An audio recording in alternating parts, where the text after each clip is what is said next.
Yeah, one thing I want to comment on was when you talked about getting involved and pushing, your local boards and stuff. Um, and that's essential with the public utilities too. We have a public power provider in my town, but 10, 15 years ago, when one of their boilers literally blew up, it was a big deal. Massive explosion at the plant and everything.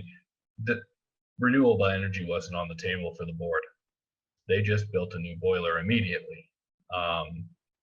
So just having the public utility, you've got to have the civic engagement to push them in this direction. Otherwise, they're just going to keep doing what they're comfortable with. That's right. Democracy is no guarantee, but it gives us a fighting chance.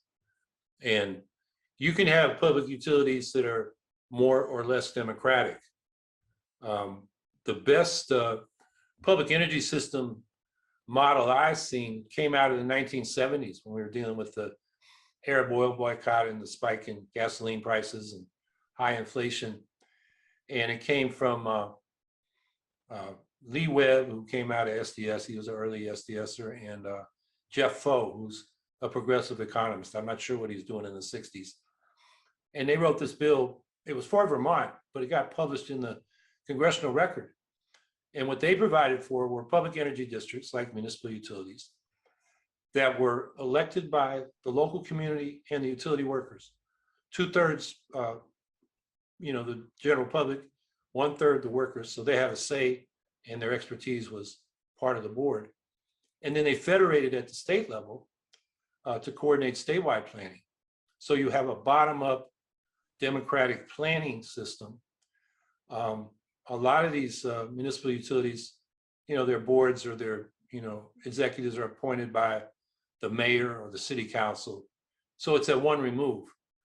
You can still have influence because you have influence in mayoral and city council elections, but it may be better to just directly elect these people so they can put their energy proposals out for the public to, vote for what they want.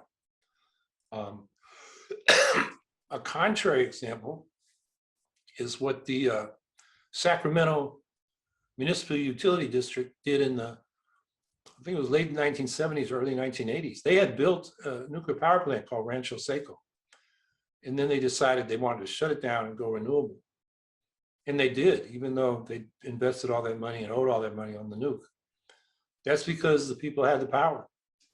So that's an example of where, democratic socialism, public ownership, democratic planning gives us the power to make the right decisions. But of course, it's not guaranteed unless it just gives us a chance to, make the right decision.